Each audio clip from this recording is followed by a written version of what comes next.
Bas sekolah yang sarat dengan pelajar tingkatan 5 tu membelah malam gelap menuju tapak perkhemahan di Hulu Semantan.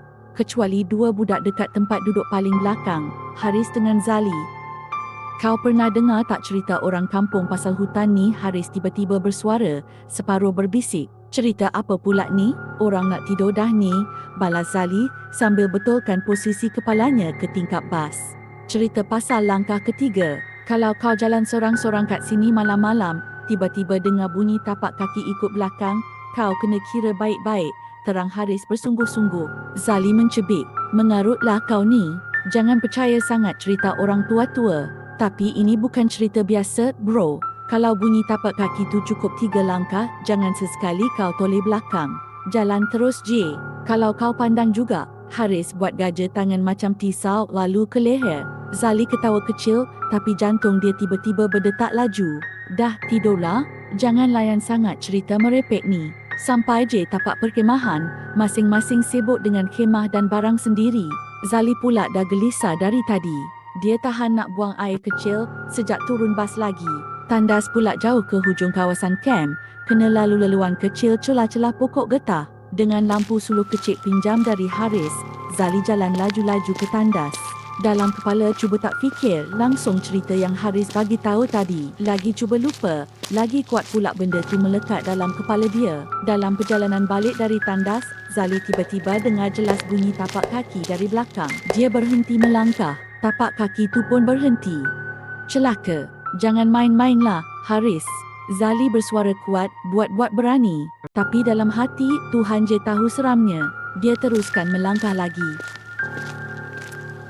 Tap, tap.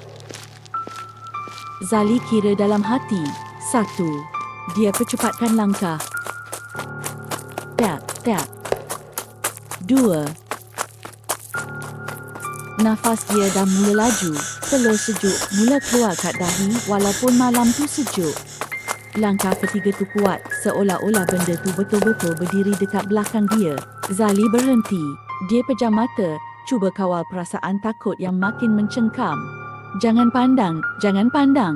Zali berbisik pada diri sendiri. Tapi entah kenapa, dia rasa macam kena toleh juga. Mana tahu betul-betul Haris nak prank dia malam ni. Pelan-pelan, dia pusing kepala ke belakang. Mulanya kosong. Kosong dan sunyi sangat. Cuma pokok-pokok yang bergoyang kena tiup angin malam. Tapi tiba-tiba lampu suluhnya menyuluh satu benda dekat celah pokok. Benda tu tinggi lampai, badan hitam pekat macam bayang-bayang. Kepalanya sengit sikit, muka tak nampak.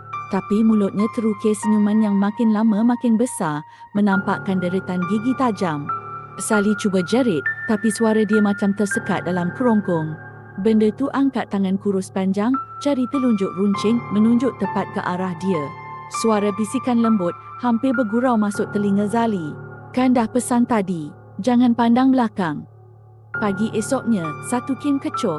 Haris cari Zali macam orang gila bila nampak lampu suluh miliknya terbaring atas tanah. Tapi Zali dah lenyap entah ke mana. Sejak hari tu, penduduk kampung kata, kalau lalu-laluan hutan tu malam-malam, kadang-kadang akan dengar suara orang berbisik perlahan-lahan. 1, 2, 3.